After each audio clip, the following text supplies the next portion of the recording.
के आंकड़े की बात अगर करूँगा तो ये एस्ट्रोनॉटिक्स लगभग 3000 करोड़ की, और इसके अपने जो सेक्टर हैं ये टेक्सटाइल की खास करके अपने अलग से उसकी पहचान है। ऐसे ही ये सोलर की एक कंपनी हमारी, ये बायो एनर्जी से लगभग 1200 करोड़ 1200 लोगों को रोजगार मिलेगा। ये 1500 करोड़ की इंडस्ट्री। इसी प्रकार से शारदा ग्रुप ने 1600 करोड़ का निवेश की बात कही। ये फर्टिलाइजर क्षेत्र में जिसमें 2000 लोगों को रोजगार मिलेगा। IB सोलर 1500 करोड़ का निवेश करेगी। इसमें भी एरोस्पेस और डिफेंस के सेक्टर में 2000 लोगों को रोजगार मिलने वाला है।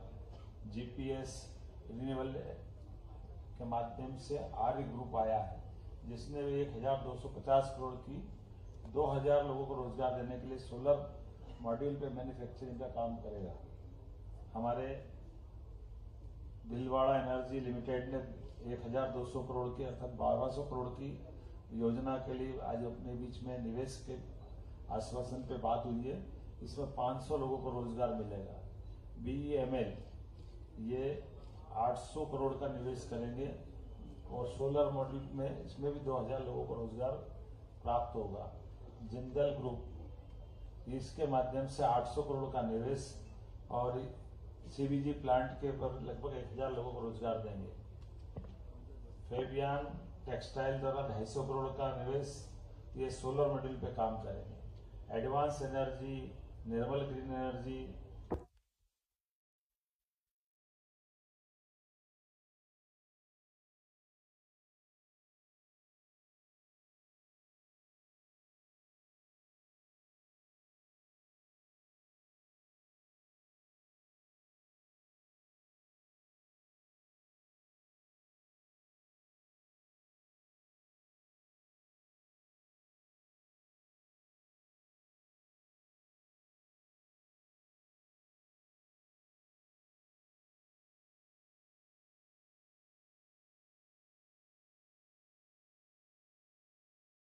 Advance energy, Nirmal green energy, Bharat feed and खास करके ये अथर्व, पिडिलाइट, एस्ट्रॉइड, एसोटेड सब मिलाकर के ये 50, 60, 70, 100, अब आंकड़ा इतना बड़ा बड़ा होता कि बात का आंकड़ा बोलने में भी सब मिला के जोड़ के बता दो तो ही फायदा है। तो इस सब मिला के 12,473 करोड़ का आंकड़ा है और ये 14,000 से ज्यादा लोगों को रोजगार कुल इसमें प्राप्त होने वाला है। जब मैं आपसे बात कर रहा हूं तो हमारे लिए आज यहाँ निवेशकों के साथ हमारे राज्य सरकार के भी अलग अलग कामों के बारे में हमने अपने आंकड़े दिए हैं। जब मैं IIM इंदौर के साथ सिमस्त के सफल आयोजन की दृष्टि से सरकार ने भी एक MOU किया है। इंदौर भोपाल विकास प्राधिकरण के 12 निवेशकों के माध्यम से भी 2784 करोड़ से अधिक के निवेश के प्रस्ताव हमको प्राप्त हुए, जिन पे भविष्य में अच्छे निर्माण कार्य होंगे, जिसके कारण से राज्य के बाहर के निवेशक इसमें अच्छा काम करेंगे। जल प्रदाय, सीवरेज, स्वच्छता, अधोसंरचना के लिए 5454 करोड़ के अधिक के कार्यों का भूमि पूजन किया गया है। प्रधानमंत्री आवास के माध्यम से 65,000 से अधिक हितग्राहियों को 2799 करोड़ के अनुदान को भी यहीं दिया गया है। नगरीय निकाय के अधोसंरचना के 1320 करोड़ के से अधिक का अनुदान भी आज प्रदान किया गया है।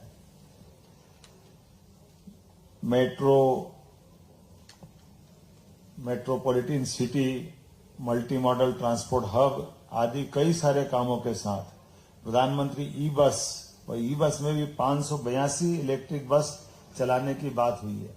आज प्रमुख निवेशकों से जिनसे चर्चा हो रही है, हुडको के अध्यक्ष संजय कुलश्रेष्ठ जी, पटेल इंफ्रा के श्रीमान अरविंद विठल पटेल जी, ITC के आशीष पाल जी, MKC इंफ्रा के केतन पटेल जी, ओमेक्स ग्रुप के मोहित गोयल जी, मेडुला सॉफ्टवेयर प्राइवेट लिमिटेड के शांतनु शर्मा जी, राठी स्टील लिमिटेड के श्री ध्रुव राठी जी, मध्य प्रदेश होटल एवं रेस्टोरेंट एसोसिएशन के अध्यक्ष माननीय सुमित मिश्रा जी, टाटा वो हमको सुमित मिश्रा ही दिखता है, इंदौर में आएंगे तो टाटा प्रोजेक्ट लिमिटेड के श्रीमती प्रीति पटेल जी, प्रफुल्ल चौधरी जी, साई ग्रीन प्राइवेट लिमिटेड के रितेश दास जी,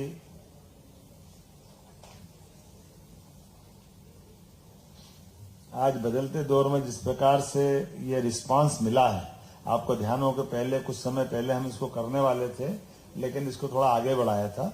हमने कहा पर्याप्त तैयारी के साथ करें, और आज देश के स्वनाम धन्य क्रेडाई के राष्ट्रीय अध्यक्ष से लगा करके वो सारे लोग आए जिनके माध्यम से हमको लगा कि हाँ, ये अपनी आयोजन उस गरिमा के साथ होना चाहिए जिसके लिए हम जाने जाते हैं।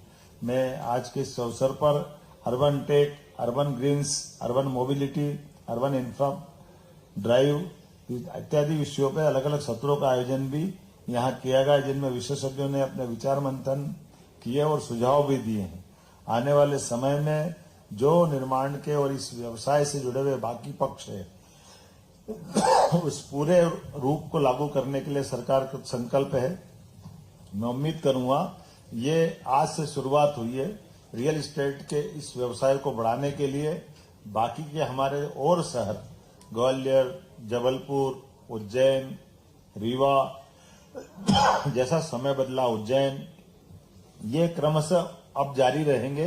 ये लगभग 1 साल तक अलग अलग करने के बाद फिर एक बड़ा कार्यक्रम इंदौर में करके एक चक्र पूरा करेंगे, क्योंकि रियल एस्टेट के माध्यम से बड़ी संभावना है और हमने आज ये संभावना के संकल्प की पुष्टि करते हुए कार्यक्रम को किया है। मैं उम्मीद करूंगा आपके सबके सहयोग से जब मेट्रोपॉलिटन सिटी बना करके हम अपने 2 महानगरों को नए शहरीकरण के दौर में पहुंचा रहे हैं, मूलभूत सुविधाओं के साथ भी बढ़ाते हुए, जैसे मेट्रोपॉलिटन सिटी की जो नेसेसरी आवश्यकता है उन सब पे हम काम कर रहे हैं। हम अपने पर्याप्त पीने के पानी के प्रबंधन कर रहे हैं, पीने के पानी के साथ बिजली के भी स्रोत हमारे पास पर्याप्त हैं। भविष्य की संभावनाओं को लेकर भी, जैसे रेल नेटवर्क के माध्यम से अब मालवा सीधे सीधे बंबई के एक नए ट्रैक की तरफ जा रहा है, जो परंपरागत रूट हमारा रवंतिका एक्सप्रेस के माध्यम से गुजरात के माध्यम से जाता है, इंदौर मनमाड़ ट्रेन के माध्यम से अब सीधा इंदौर से होते हुए गुजरात निमाड़ के रास्ते से निकलेगा, बजाय गुजरात जाने के निमाड़ के रास्ते से बंबई जाने वाला है। आने वाले समय में इसी प्रकार से और नए नए प्रकार के, खास करके हवाई मार्ग पे भी हमारी काफी, इंदौर एयरपोर्ट को भी बड़ा कर रहे हैं, एयर कार्गो भी लाने की संभावना, उस पर भी हम काम कर रहे हैं।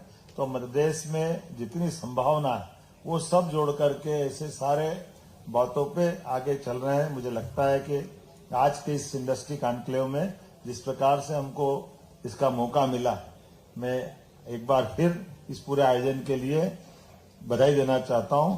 बिल्डिंग सिटीज ऑफ टुमारो के इस आयोजन में ये ग्रोथ कॉन्क्लेव एक तरह से मध्य प्रदेश की हुई है। मैं अपने दोनों मंत्री के माध्यम से आप सबका भी धन्यवाद करता हूं।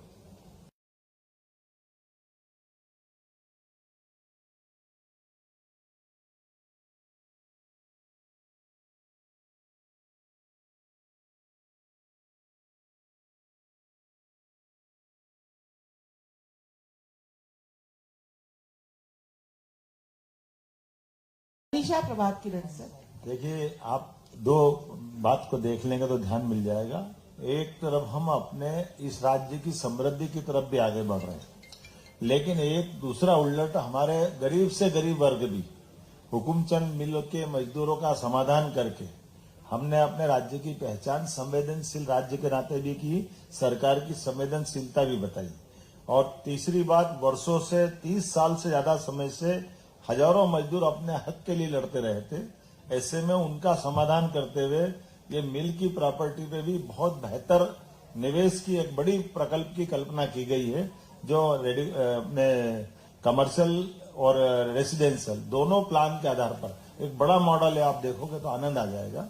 जैसे सेंट्रल इंडिया की सबसे बड़ी एक तरह से वो कमर्शियल एक्टिविटी का बड़ा केंद्र बनेगा। जिस तरीके से इन्वेस्टमेंट आ रहा है मध्य प्रदेश में, तो आने वाले 5 साल बाद में मध्य प्रदेश और विशेषकर इंदौर का क्या परिदृश्य देखते हैं? आपकी किस तरीके का डेवलपमेंट होगा? देखिए, हमने कहा कि इंदौर का वो दौर पूरे प्रदेश को आगे ले जाए, इस कल्पना से काम कर रहा है। इंदौर हमारा बहुत समृद्ध है, सक्षम है इंदौर में भी और संभावना है, लेकिन इंदौर के साथ साथ ये जैसे हमने कहा कि यहाँ के बाद पूरे प्रदेश में रियल एस्टेट की इसी प्रकार से इंडस्ट्री का एनक्लेव करते हुए हम उन सारी संभावनाओं पर काम करेंगे। मुख्यमंत्री जी, धार्मिक पर्यटन को लेकर आने वाले 10 सालों की बात करें तो किस तरह की योजना हमारी है, या कोई बड़े प्रोजेक्ट जो आने वाले समय में देखने को? आप किस रूप में चाहते हो, थोड़ा आइडिया भी तो दे दो। मतलब मैं आपकी जानकारी के लिए बता दूं, जैसे हमारा अभी रोड इंदौर उज्जैन छोटा रोड पड़ रहा था, तो हमने पहले माननीय मंत्री अभी यहाँ है, तब आप रेलवे मंत्री थे, आपके माध्यम से हमने 4 लेन बनवाया था। आज अब वो 4 लेन भी कम पड़ा तो 6 लेन का काम चल रहा है। अब वो रोड कम पड़ रहा है तो एक और रोड हम अपना नया ग्रीनफील्ड का, एक आपकी जानकारी में एक चिंतामन तरफ से दूसरा बना रहे हैं, एक अपना अमलताज मेडिकल कॉलेज से सीधा छिपरा को जोड़ के रोड बना लिया। अब मेट्रोपॉलिटन में तो इंदौर उज्जैन के 5 4 लेन आ गए। आप ये जो जिस प्रकार से ग्रोथ हुई है, बदनावर तक का अगर बेल्ट हम मेट्रोपॉलिटन तक ले रहे हैं, तो भविष्य की दृष्टि से कल्पना कर सकते हैं ये 9,500 किलोमीटर का पूरा वर्ग किलोमीटर का एक पूरा महानगर बनेगा, जिसमें 5 जिले आ रहे हैं, देवास, शाजापुर, उज्जैन, धार, इंदौर। इसी प्रकार से भोपाल